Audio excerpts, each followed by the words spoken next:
आगा जी वो 13 वाला मैच चाहिए, आगा जी वो 15 वाला 28 वाला।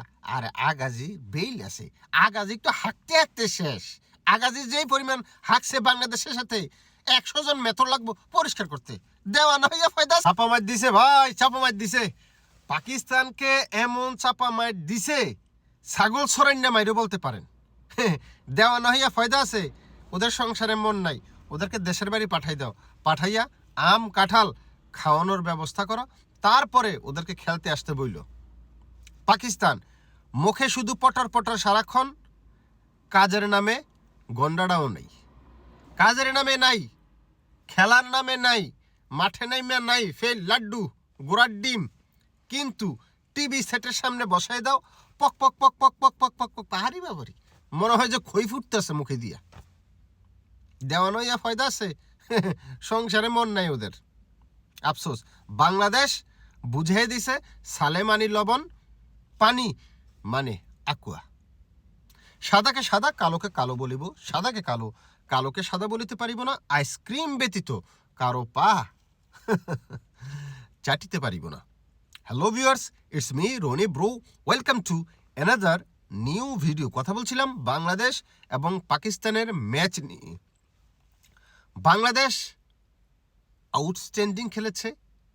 অনেকেই বলবে ভাই ধান ক্ষেতের পিচ, ভাই ধান ক্ষেত হলে তো দুইজনের জন্যই ধান ক্ষেত হইতো, দুই দলের জন্যই ধান ক্ষেত হইতো, ধান ক্ষেত ছিল না। মিরপুরের আজকের যে পিচ, সুন্দর পিচ ছিল, না হয় বাংলাদেশ 15 ওভারে 115 রান চেস করে ফেলে না। এটা 15 ওভারও লাগতো না বাংলাদেশের, 12 ওভারে হয়ে যেত, লাস্টে দিয়া 2টি উইকেট পড়ছে দেখা।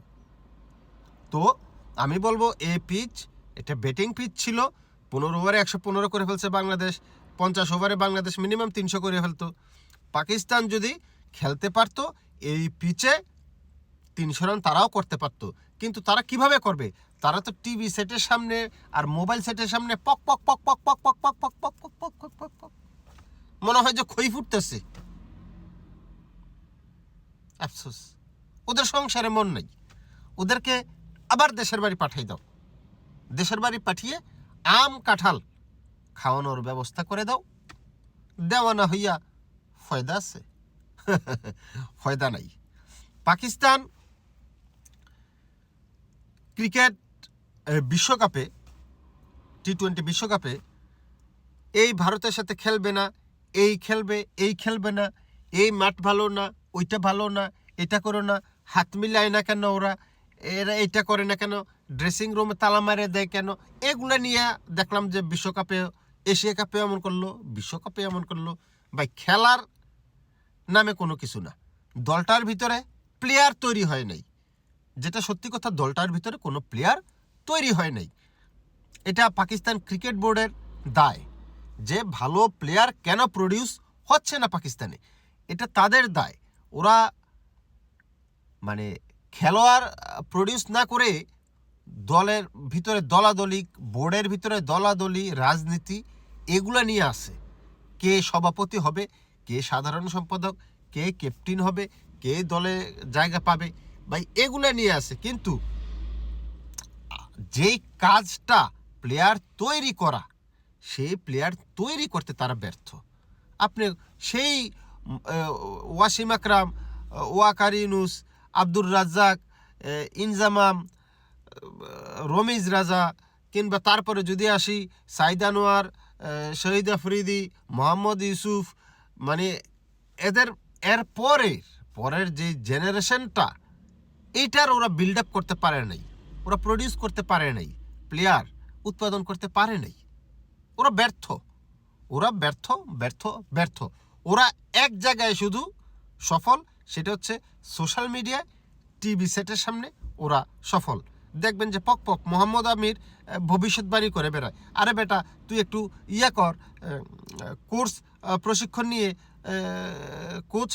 কোচ হ, কোর্স টোর্স করে কোচ হওয়ার লেভেল 3টি করিয়া তোরা একটু কোচ হ, তোদের প্লেয়ারদেরকে একটু বানা, শিখা। তা না, তোরা পড়ে আসস ইন্ডিয়ার পিছনে আঙ্গুল দেওয়া নিয়ে, তোরা পড়ে আসস অমুকের পিছনে আঙ্গুল দিয়ে নিয়ে।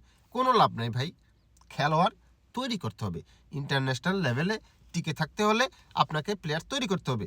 এবার টি-20 বিশ্বকাপের নতুন নতুন যে দলগুলো আসছে, এই যে ইটালি খেললো কেমন, নামিবিয়া, তারপরে নেপাল কিভাবে খেললো, পাকিস্তান যদি ওদের সাথে খেলে কন্টিনিউয়াসলি, ওরা পারবে না। পাকিস্তান পারবে না ওদের সাথে, ইটালির সাথে পারবে না। এখন আসি আজকের ম্যাচ নিয়ে। বাংলাদেশ আউটস্ট্যান্ডিং খেলছে। এক নাহিদ রানাকেই আসলে ওরা সামলাইতে পারেনি। পাকিস্তানের ব্যাটসম্যানরা নাহিদ রানার বল পেস 150 ওরা চোখেই দেখে না। সিরিয়াসলি ওরা চোখেই দেখে না। 150-এর বল ওরা চোখেই দেখে না। ওরা কি ইন্ডিয়ার সাথে পাঙ্গা দেয়? বাংলাদেশের সাথে তো পারে না। বাংলাদেশের নাহিদ রানাকেই তো খেলতে পারে না। জাসপ্রীত বুমরাকে ওরা কি খেলবে? ওরা পাঙ্গা দেয়, ওরা পক পক পক পক, বললাম না, এটা ছাড়া কিছু না। তো নাহিদ রানা যখনই আসছে তখনই ওরা শেষ হয়ে গেছে। ওরা 40 পর্যন্ত ওদের উইকেট নাই। 41 রানে ওদের প্রথম উইকেট, আর বাকি 41 রানে ওরা প্রায় অল আউট, মানে 9 উইকেট। 41 থেকে 82 রান পর্যন্ত যেতে যেতে ওদের 9 উইকেট, তার মানে 41 রানে, অনলি 41 রানে ওদের 9 উইকেট পড়ে গেছে। এবং লাস্ট উইকেট জুটিতে ওরা যে 82 থেকে 114 পর্যন্ত গেল, তার মানে 32টা রান লাস্ট উইকেট জুটিতে এসেছে। এই রানটা যদি না আসতো তাহলে তো ভাই ওরা সম্মিলিতভাবেও সেঞ্চুরি করতে পারে না। দেওয়া নয় ফয়দা আছে? ফয়দা নাই। দেওয়া নয় ফয়দা নাই। আফসোস, আফসোস, আফসোস। ওরা লাস্ট উইকেট জুটিতে 32 রান করাতে কোনো রকমে 100 রানটা পার হয়েছে। না হয় ভাই ওদের সালেমানি লবণ পানি মানে আকুয়া হয়ে যেত। এনিওয়ে, আমি আসলে বুঝলাম না এতটা খারাপ কিভাবে খেলে একটা দল।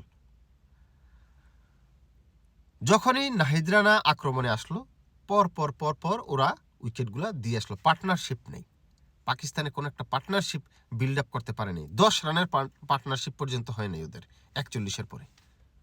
10 রানের পার্টনারশিপ ওরা বিল্ড আপ করতে পারে নাই।